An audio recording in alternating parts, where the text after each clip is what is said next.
Let's begin with a brief moment of silence to link with all triangles workers throughout the world.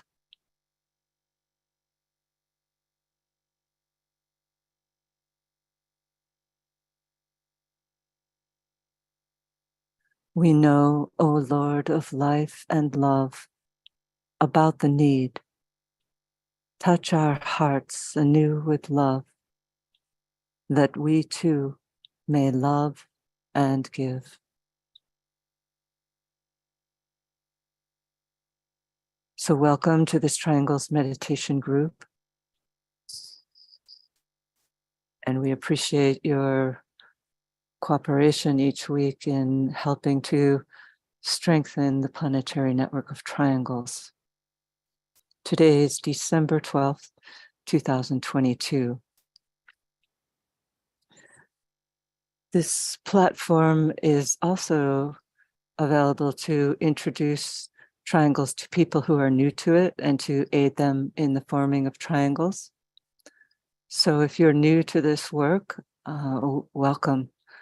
And we hope that you will find out information that will encourage you to form a triangle, for it's a powerful form of planetary service, a means whereby the great life that ensouls our planet is aided in his task of transforming planet Earth from the position of being a non-sacred planet to a sacred planet.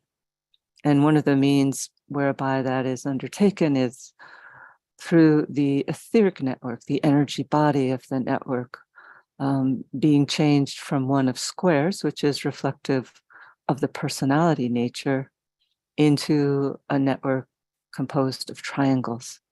So as we visualize the triangles network every day, we're aiding in this great task, which is a cooperative effort, not only among many members of the human kingdom, but also members of the spiritual kingdom, this planetary hierarchy, and even the great lives in Shambhala.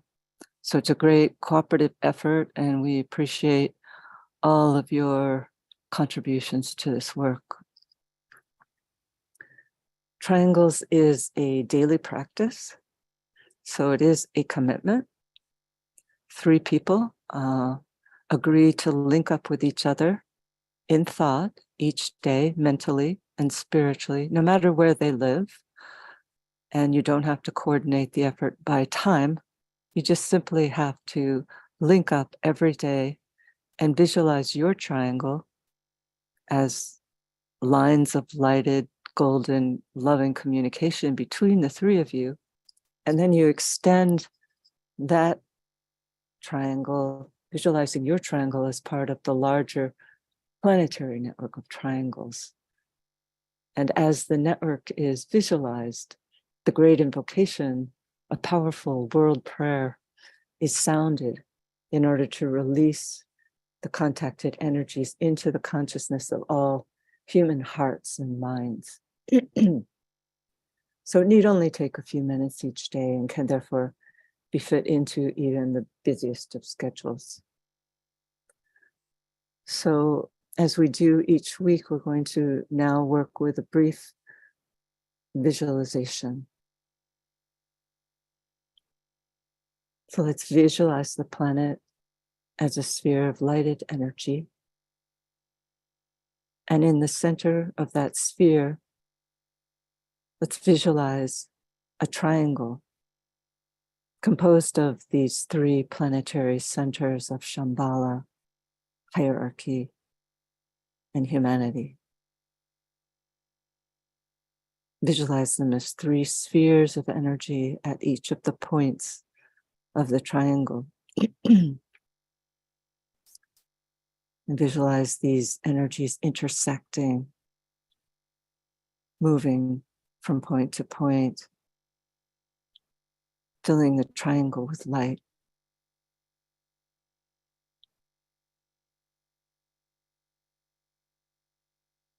And now visualize at the center of this triangle a 5-pointed star.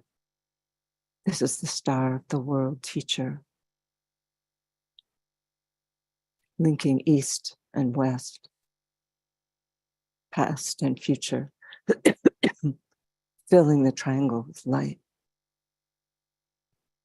radiating the energy of love, wisdom.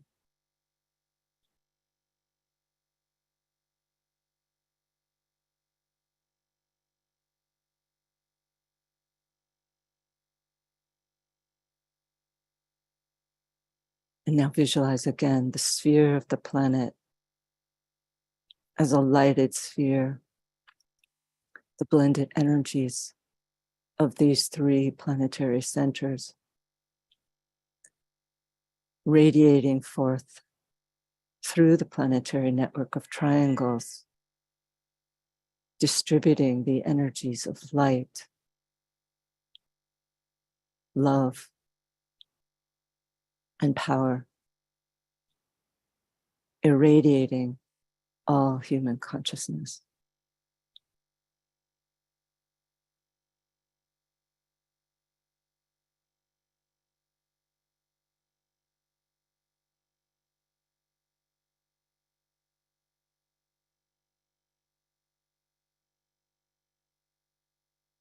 And see these energies being released through the 5 planetary centers. London, Darjeeling, New York, Geneva, Tokyo.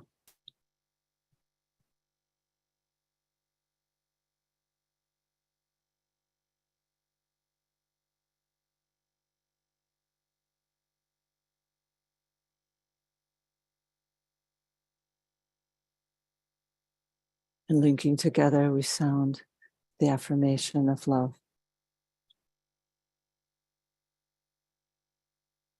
Radiance we are and power. We stand forever with our hands stretched out, linking the heavens and the earth, the inner world of meaning and the subtle world of glamour. We reach into the light and bring it down to meet the need. We reach into the silent place and bring from thence the gift of understanding. Thus with the light we work and turn the darkness into day. Om, om.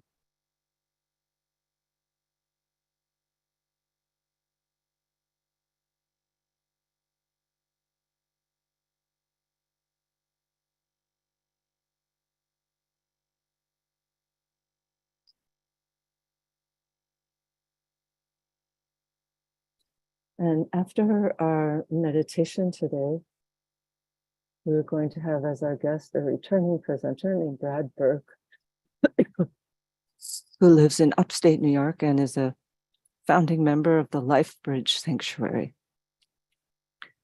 And he's been working with the material in the Alice Bailey books since 1976.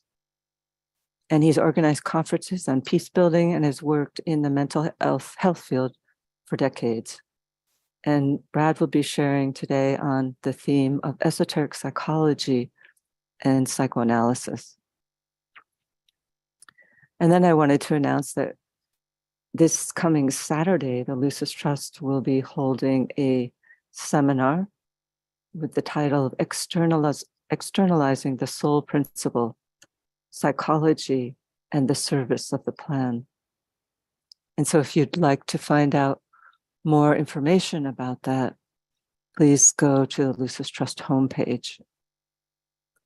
And also I wanted to encourage you all to do what you can to distribute the Great Invocation with your holiday greetings to friends and loved ones. And we have a video that we've posted in the chat box, which just presents the invocation in various languages, a line from different languages for each line of the Great Invocation. And it's a nice way to see what a global prayer this is. So we encourage you to do so. And we therefore will begin.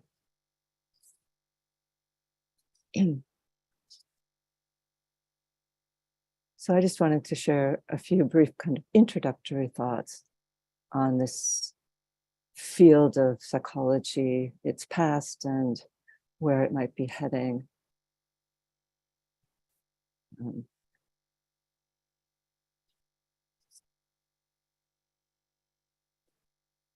So psychology is one of the newest of sciences, we're told. And although it's new, at the same time, explorations into the nature of consciousness have been the source of human pondering since the beginning of civilization. The word psyche itself stems from the ancient Greeks, which understood and embodied in this term the three aspects of the mind, soul, and spirit, and whose civilization had its underpinnings within the great philosophers whose lives were dedicated to pondering the nature of thought and the different layers of the mind, which are only just beginning to be considered by the scientists of our day. And of course, the Greeks built into their platform of thought, they built it upon the foundations of the East, whether consciously or through tapping into the created thought forms of the rishis, whose penetrating delving into the nature of consciousness brought light to our world and laid the foundations for all that has come. Not only did these ancient rishis formulate doctrines contained in the Vedas, which Blavatsky viewed as some of the most advanced teachings ever given out, but they also devised techniques that grew out of their inner understanding, whereby they were able to move beyond philosophy and into a means of the transformation of consciousness. They provided techniques, most notably codified in Patanjali's Yoga Sutras, a translation and commentary of which were given out by the Tibetan Alice Bailey in The Light of the Soul. Psychology, as we've come to understand it today, was started by the breakthrough work of that forerunner, Sigmund Freud, who devised the concept of this new science. He too categorized the layered nature of the mind and did so in the terms of id, the primitive primal urges of the nascent child, the ego, which in Freud's nomenclature was akin to the personality, while his superego was reflective of the incoming influence of the soul that evolves through the willingness on the part of the personality to conform to the standards of the society in response to the growing voice of the conscience. Freud sought to meet the need of a society that was suffering under the weight of repression through, we might say, the misinterpretations of Christian teachings. He met a genuine need and began to delve into the inner recesses within consciousness. And then from out of Freud's work, another major breakthrough was made by Jung, who lifted the field away from the focus on childhood repression of so-called sexual attachments to the parents and shifted it into higher levels of consciousness and the study of the symbolic nature of dreams and other experiences of a transcendental nature. We must also mention the important work of Roberto Assagioli, who was himself a student of the Tibetan and who developed a school of thought entitled psychosynthesis, which sought to integrate the various aspects of an individual through the use of the spiritual will. Since then, there have developed many other and diverse schools of thought, each providing a contribution, perhaps along all the different ray lines, we might say, whereby humanity is evolving a deepened understanding of this multifaceted instrument, which we call the mind. The Dalai Lama's cooperative efforts with scientists in studying the nature of consciousness and the meditative practices of Tibetan monks have surely also contributed much to move humanity into a deepened understanding as to the spiritual nature of the mind. Of course, underlying and paralleling all of these are the teachings of the ageless wisdom. In these teachings, one of the central facets is the teaching on the seven rays, of which esoteric psychology is one of the primary parts. This science has only just found its beginning within the work of a few forerunners in this field, but we're told it will eventually provide the basis whereby eventually the ageless wisdom teachings will receive outer recognition from society through the field of psychology. For all forms crystallize with time, and so too within this field of psychology.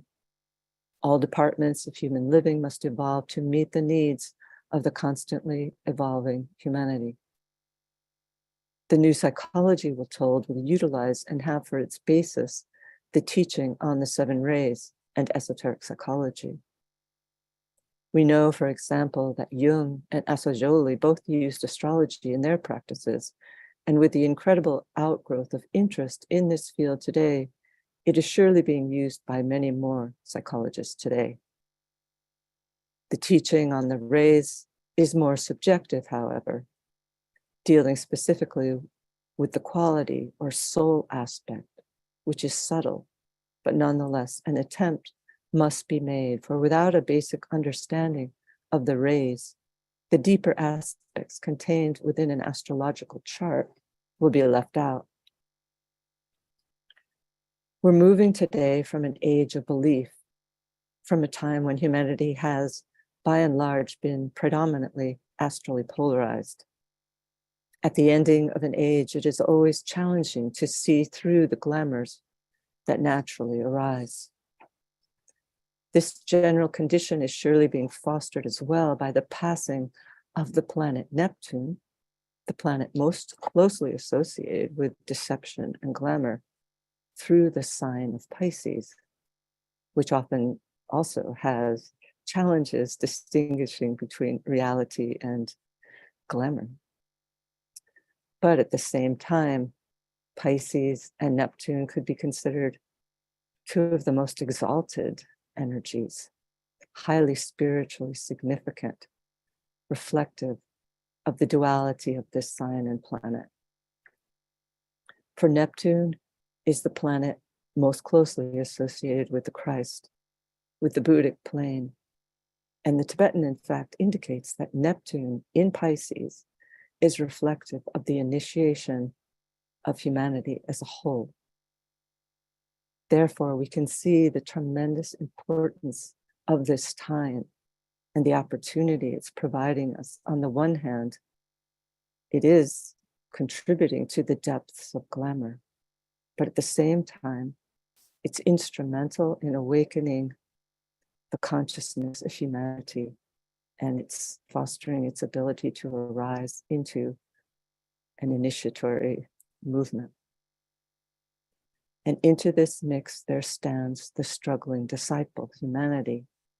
And the psychologists of the day are being charged with moving in an experimental fashion to aid people to come to a deepened understanding as to the nature of reality and that fragment of reality, which is themselves. As we move into the Aquarian age, we're moving into an age of science, an age where increasingly humanity will be governed by mental polarization. There will surely evolve widespread methods of training that will teach people to work collectively, to utilize the power of thought as a means of transforming life in all its many facets through the use of the mind.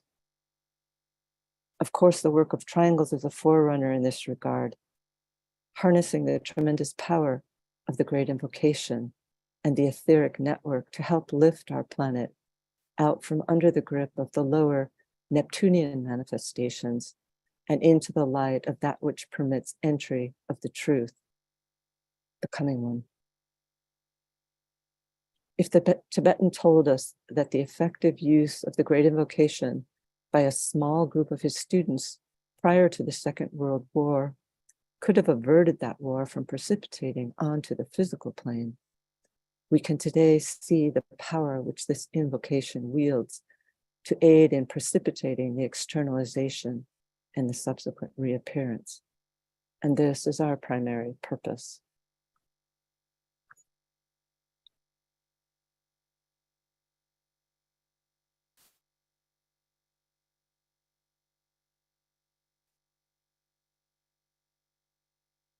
We work together now with our meditation,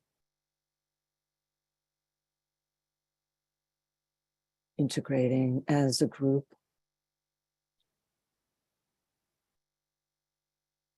focusing on the mental plane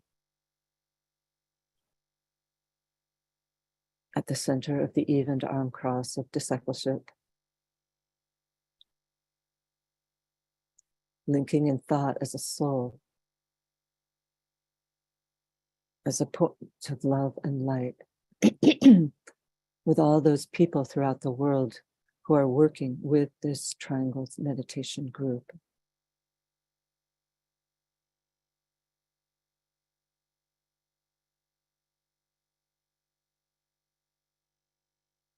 We project a line of lighted energy towards the highest center and sound together the affirmation of the will. In the center of the will of God, I stand. Naught shall deflect my will from his. I implement that will by love. I turn towards the field of service. I, the triangle divine, work out that will within the square and serve my fellow men.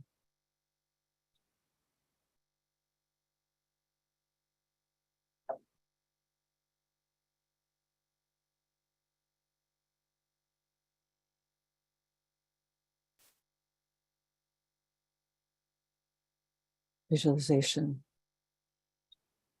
Using the creative imagination, link with two other points of light to create a triangle of light.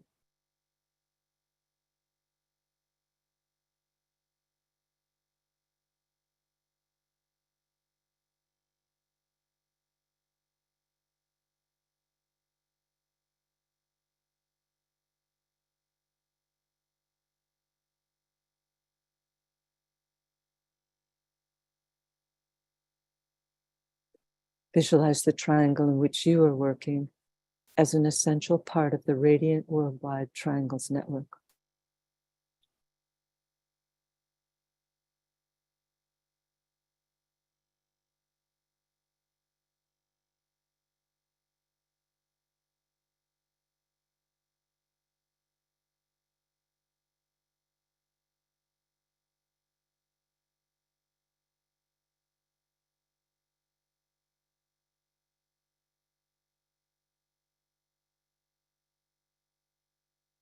Hold the consciousness immersed within the light of the group soul, the heart of love, which underlies and infuses the network.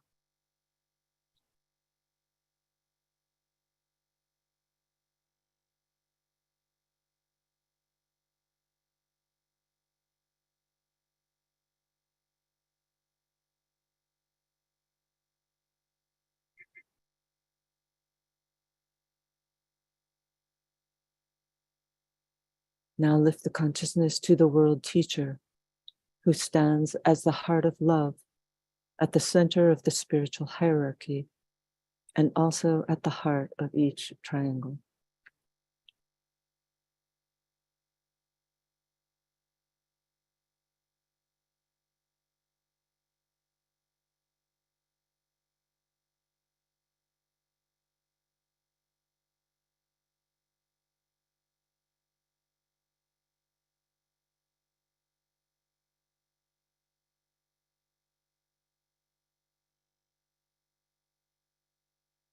Hold the group mind open and receptive to the inpouring energy of love.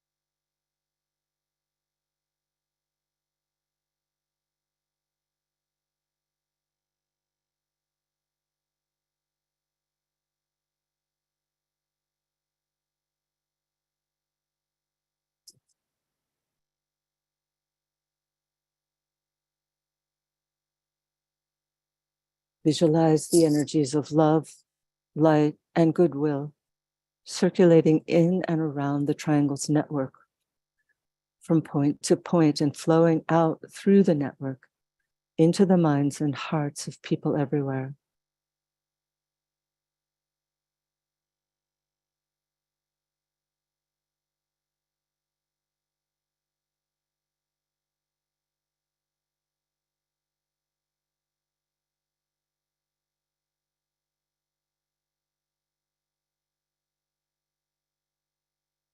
Visualize these energies unifying and eliminating all divisions within humanity, healing and transforming human consciousness, and establishing right human relationships.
Linking with the group, let's sound together the mantra of unification.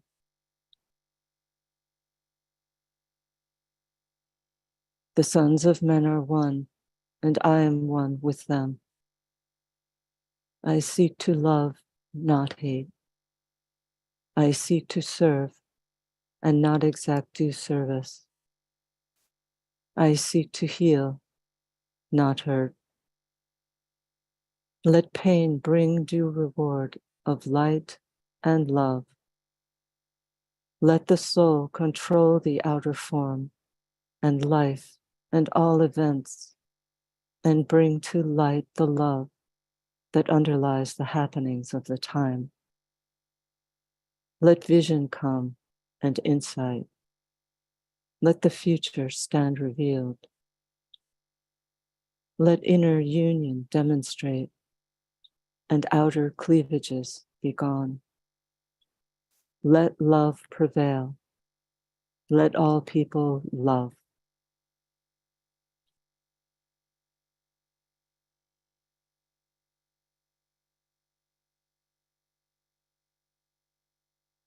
Visualize the whole planet alight with triangles. See new triangles being formed everywhere.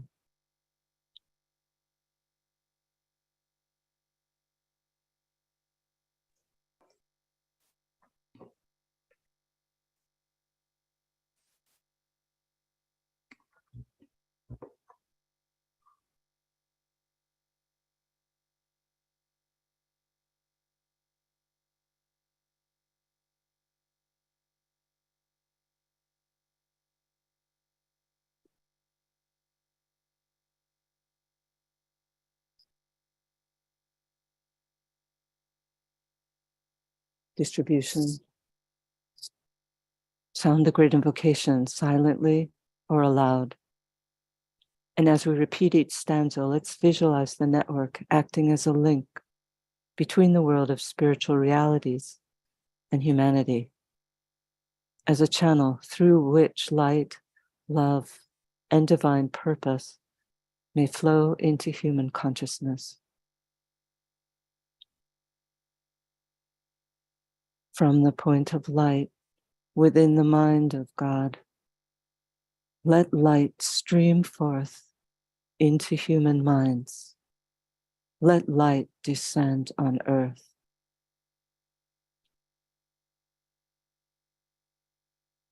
From the point of love within the heart of God, let love stream forth into human hearts. May the coming one return to earth.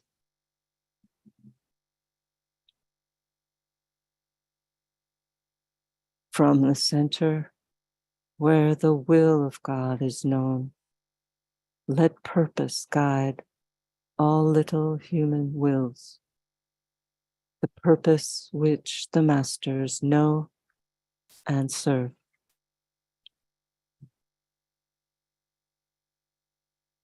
From the center which we call the human race, let the plan of love and light work out, and may it seal the door where evil dwells.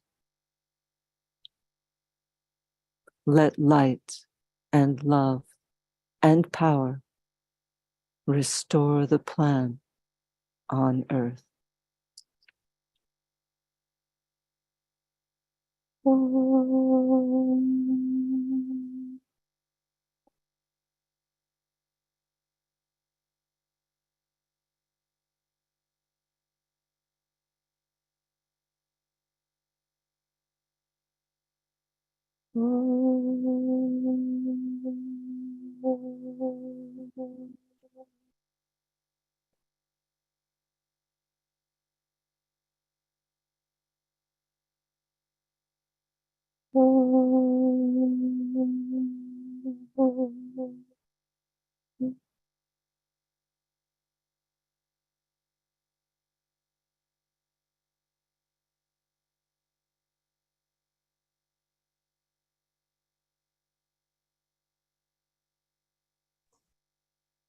Hello, Brad. Hi, Kathy. Welcome. Thank you. Thank you for being with us. Okay. Well, thanks to you and to Lucis Trust for providing another opportunity to present material I hope will be useful. So this brief talk will address how esoteric psychology can be applied in psychotherapy. So I won't be talking about Freud or psychoanalysis. And another point of clarification, I think it would be more accurate to say that I was a co-founder of the meditation group at Lifebridge Sanctuary. We can give Barbara Valacor and some others credit for founding the Sanctuary and Lifebridge Foundation. Okay, so after 37 years of service in the mental health field, I'm now retired. My credential is licensed clinical social worker, which means I have a master's degree and passed the state licensing exam. And just so you folks know, nowadays, more psychotherapy is being done by clinical social workers rather than psychologists who often have a PhD. I work mostly in nonprofits, managing programs and doing therapy. I've also spent hundreds of hours studying esoteric psychology, volumes 1 and 2, and attempting to apply the teachings. At the first annual conference of the Seven Ray Institute, I was on a panel discussing how to determine one's rays. So, over recent decades, many helpful therapeutic modalities have been developed, including cognitive behavioral therapy, EMDR, the rapid eye movements for trauma, and protocols for recognizing and managing suicidality. And one sidebar about suicidality: if you're concerned about somebody who you think might be feeling suicidal, please ask them. It's a myth that if you ask somebody, you might encourage them to think about it or act on it. If you're really concerned, just ask them straight up, Are you thinking of killing yourself? Don't ask them if they might be considering hurting themselves, because that's real different. If I want to die, I'm going to take 199 pills. No, I'm not going to hurt myself. I'm going to relieve myself of the pain. Okay. So developments are slow but sure in understanding serious illnesses like schizophrenia, bipolar disorder, and borderline personality disorder. Recent research into the human brain has shown that there are genetic anomalies and predispositions for having these types of illnesses, which are medical illnesses. They're not mental illnesses, as their biological causes impact the brain. And understanding this can help end the stigma of mental illness. Schizophrenia is of particular interest from an esoteric perspective. I've worked with a couple of hundred people with this disorder. In some cultures, people who hear and see things that most of us can't are considered to have a gift. One possible explanation for someone seeing things that others can't, whether they are angels or demons or glowing colored orbs, is that they are way too open to the astral plane. The door opens and they can't close it. Another way to look at it is that people with schizophrenia don't have the usual veil between their subconscious and conscious mind. The sleep state overlaps with the waking state, making it impossible to tell what is real and what is not. Given what Carl Jung suggested about our collective unconscious, people who have schizophrenia, as well as others, may be picking up on what's happening in the subconscious of others. I don't know about you, but I find that my own thoughts are plenty enough to deal with. Thank goodness for Patanjali and Raja Yoga. People with schizophrenia are often experiencing forms of what DK calls the lower psychism, though it can be more than that too. On rare occasions, the receptivity may be from a higher level. It's really good that anxiety and depression are treated nowadays with medications from medical prescribers, but mostly symptoms are treated, not cause. Just to be sure you know, psychologists and social workers cannot prescribe medication. Psychiatrists are medical doctors with advanced training they can prescribe, as well as nurse practitioners and physician assistants. Recent research has shown that antidepressants, also called, well, some of them selective serotonin reuptake inhibitors, SSRIs, they do not work by leaving more chemicals like serotonin in the synapse, the space between two nerve cells. This is a provocative example of the current lack of scientific understanding regarding the functioning of the brain. While much of the general public has come to accept that there is a mind-body connection, for many academicians and psychologists, the mind is still seen as an activity of the brain. One day, science will develop a device to actually recognize and see thought and the mind. Kirlian photography, which purportedly sees our aura, is a step in that direction. So, regarding therapy, if a therapist can maintain a meditative-like state during a session, then he or she will be able to use the intuition to assist the patient, or I prefer to use the word client. True connection between client and therapist is necessary for effective treatment. An insightful, intuitive therapist can see and sense the causes of the underlying psychological dynamics and which energetically live between cause and effect. A good therapist then helps a person become more self-aware and develop the means to overcome obstacles to growth. By that term, psychological dynamics, I'm referring to internalized emotions, moldy thought forms, and energetic patterns that, from past experiences, are still simmering below the surface in the crucible of our psyche. Psychology talks about defense mechanisms to cope with inner discomfort, but does not really begin to understand it in terms of energy still living within us. Energy which can be related to overstimulation, blockage, or the seething life of the kama manasic response of our psyche that just won't dissipate, keeping us stuck. So you can see that the medical and mental health fields are only now emerging from their infancy. Mainstream psychology doesn't really recognize the existence of the mind, and therefore lacks a real understanding of consciousness. It doesn't exist if you can't see it with an MRI, a CAT scan, or an X-ray. So coming to realization of existence of the mind as something subtle and abstract will be the next major step in the development of psychology, I hope. And that'll be to understand the difference between physical brain and thinker, thoughts, and thinking. Even Shakespeare knew that thoughts are things. DK refers to soul as the integrating factor of our sensory and cognitive impressions. It's what makes us different than animals. It seems evident that animals can think and feel on a rudimentary level, but they lack the sense of I that a human being has.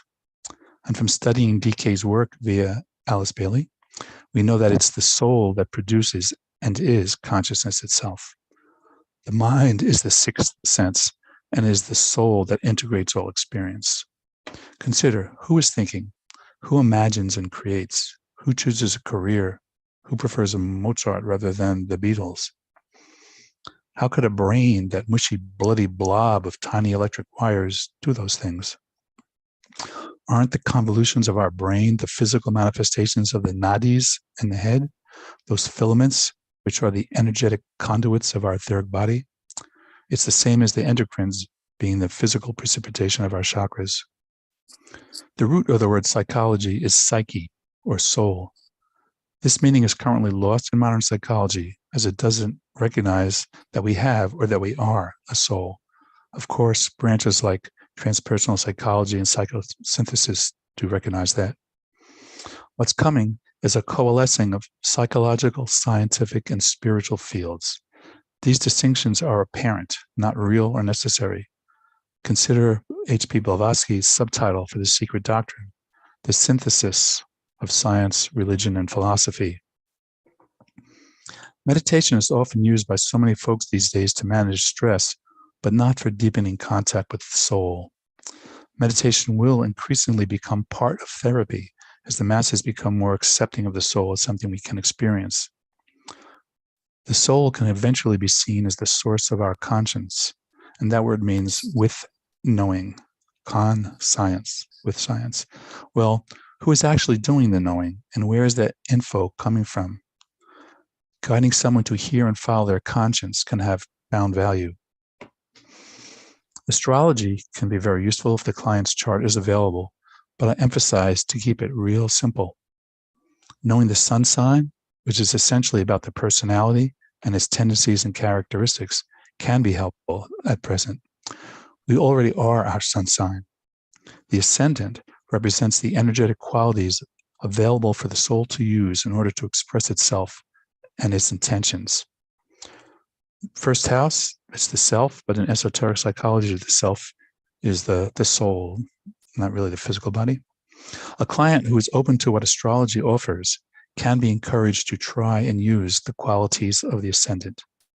This can make a real difference, especially if you are working on the techniques of integration and fusion, which DK presents in Esoteric Psychology, Volume 2.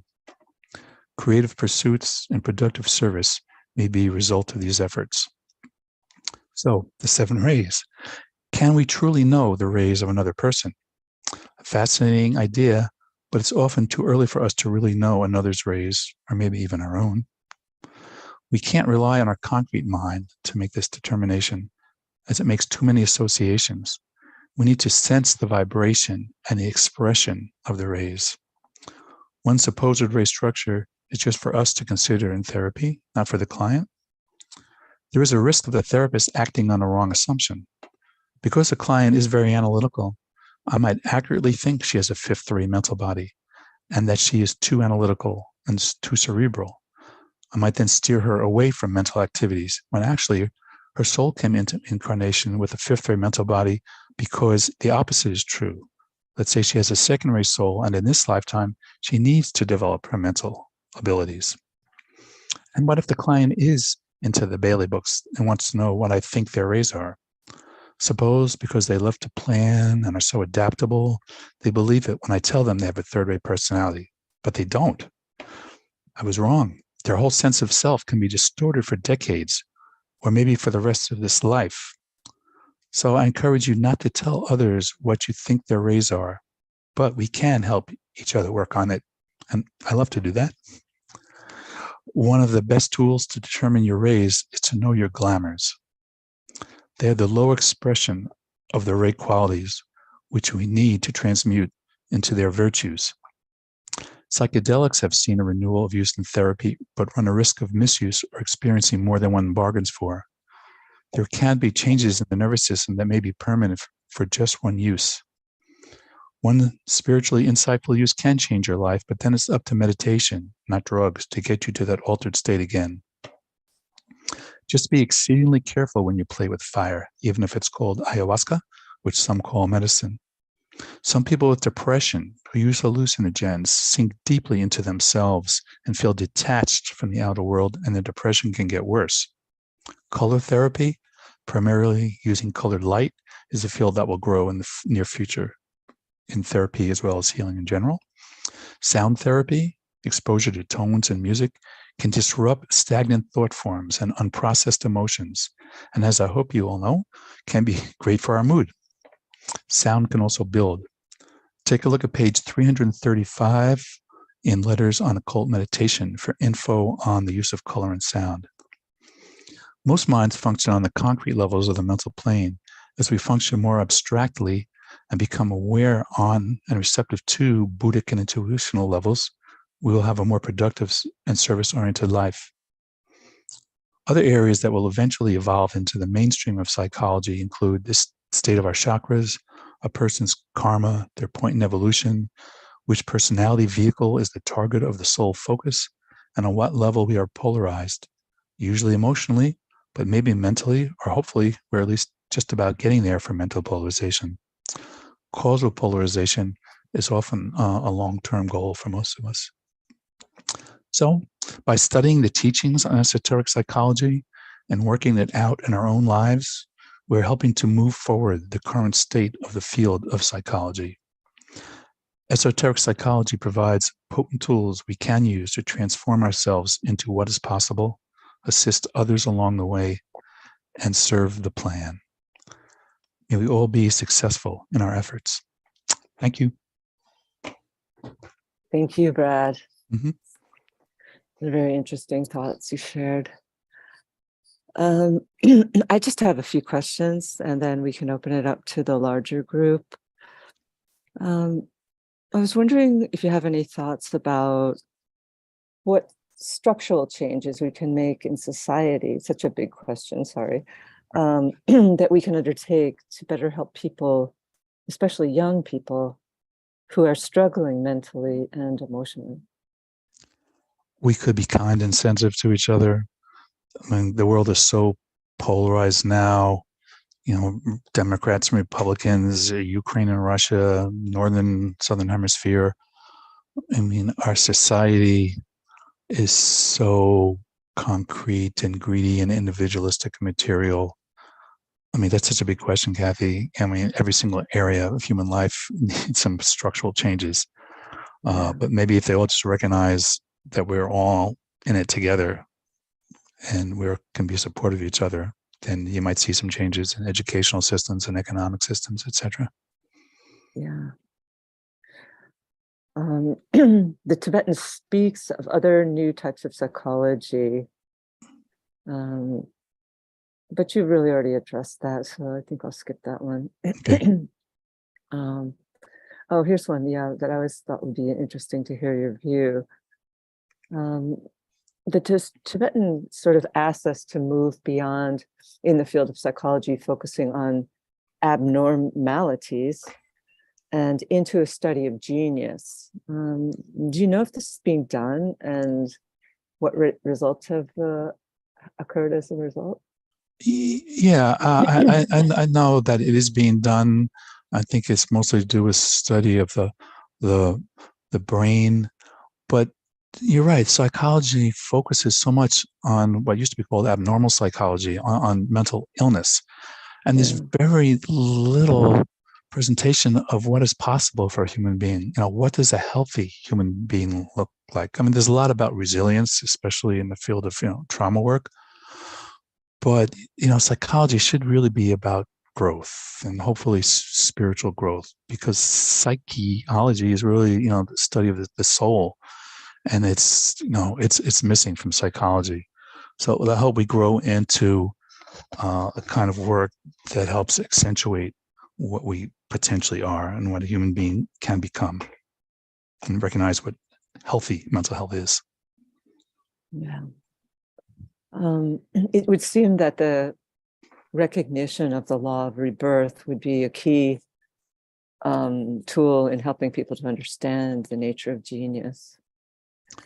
Yeah, I mean, DK says that when people are really skilled in a certain area, whether they're genius or just really into something and good at it, it's because they have had a proclivity for it over a course of multiple incarnations. Right.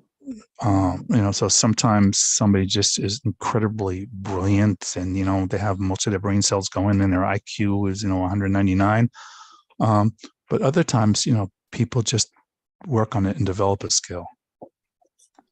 But maybe that's how you become a genius. For someone who's on a spiritual path, can psychotherapy actually create more obstacles to growth? Well, yeah, especially if you're not working with a highly competent therapist. If you're on a spiritual path, hopefully you're having your own insight as much as possible into your foibles, your glamour, and your obstacles.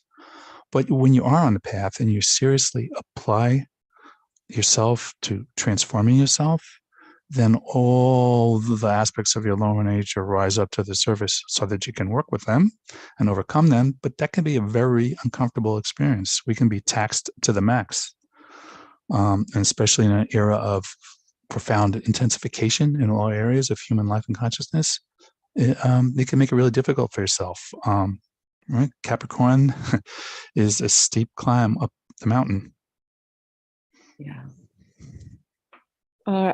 There's a number of people probably wanting to ask you a question, but I'll just ask you this one because it's really interesting.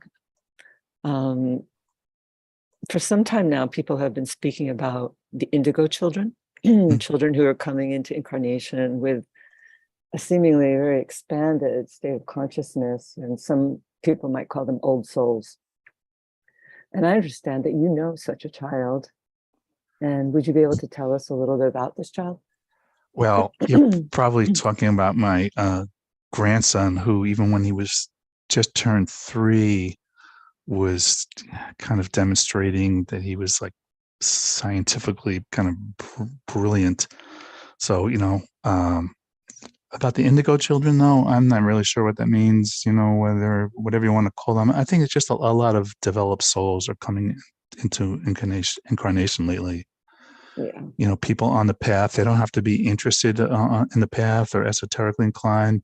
People are just doing good work in every field of human life.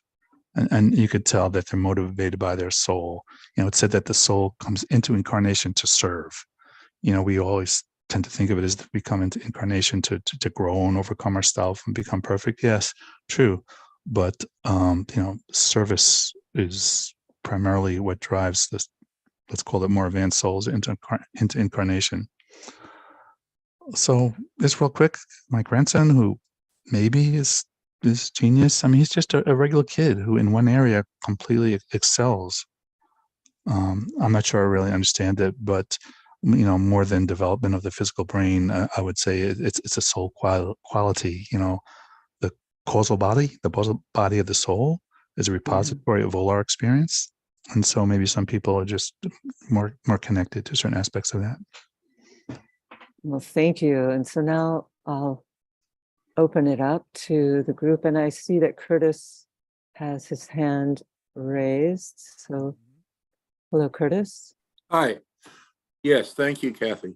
I wanted to mention for the Triangles group that over the last month and a half, I've taken the opportunity to make contact with several of the Triangles, of which I'm a member, via Zoom.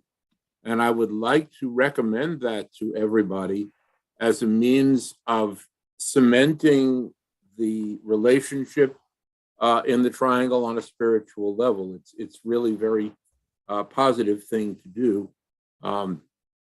And it's, everyone here is on Zoom, so you all know how to operate that. So I will recommend that as something that you can reach out and do. I think we plan to continue doing this on a quarterly basis. That is 4 times a year in order to keep the contact up. Thank you. Thanks, Curtis.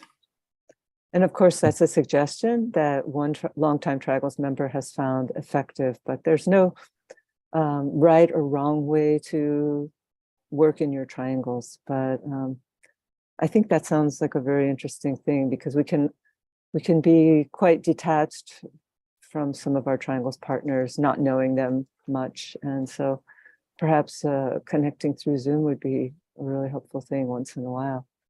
So thanks so much, Curtis. And Brad, there's a lot of comments in the chat if you'd like to address any of them or just read them. Yeah, I'm just seeing one now from Clint asking, how do you determine when a patient is evolved enough to suggest working on the qualities of their ascendant sign or their opposite sign, rather than suggesting they aim for the best qualities of their sun sign?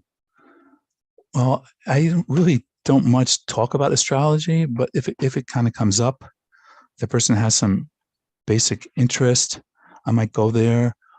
And how do I determine? I see how they express themselves, how present they are, what they talk about, what are their areas of interest.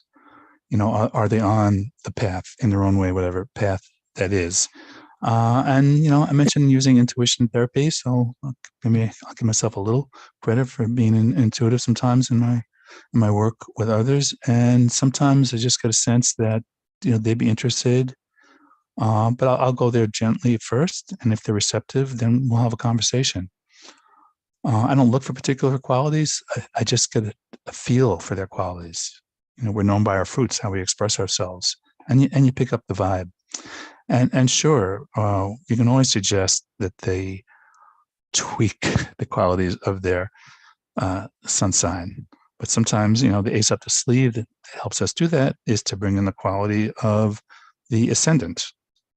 I always say that then the more your soul's energy can express itself through the personality, then the more the personality is a vehicle for the soul, and the more the personality will express its higher qualities of the astrological sign as well as the ray.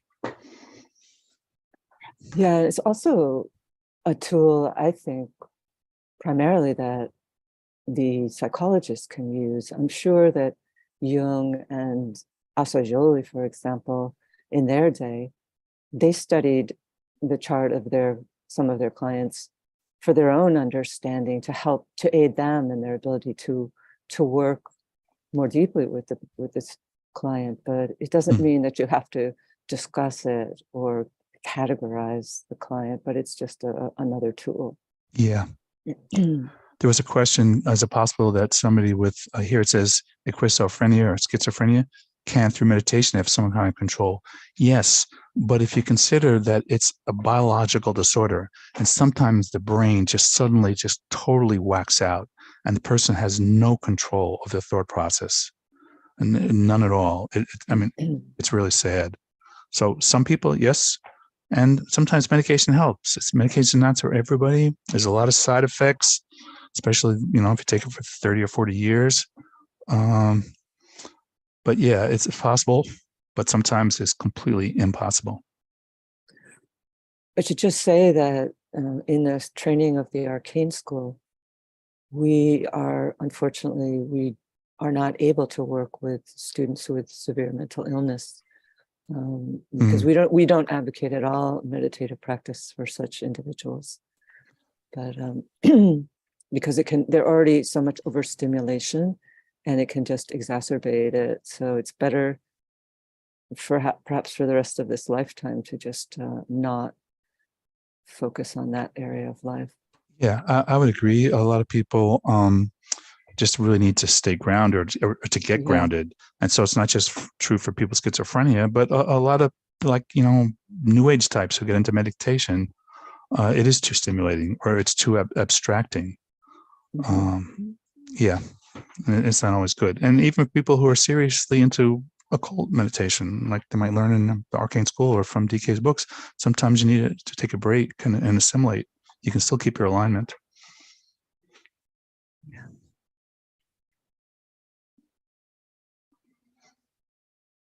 Is there And- anyone who would like to raise their hand and share a comment or question that way?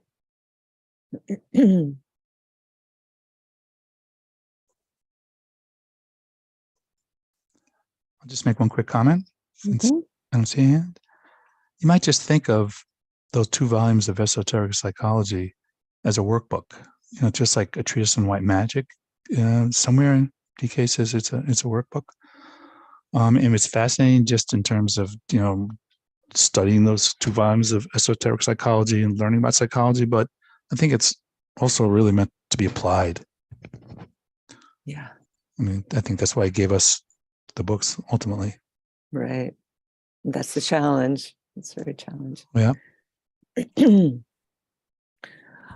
Well, perhaps we should end with that, Brad, but thank you so much for sharing these ideas with us. I'm sure you've stimulated a lot of people who might be therapists or who are seeking out therapeutic counseling.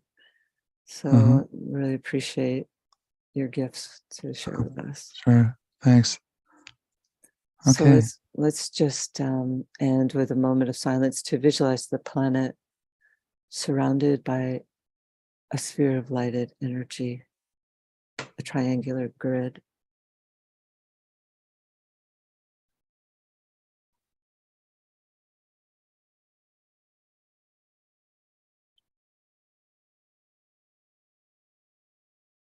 Om.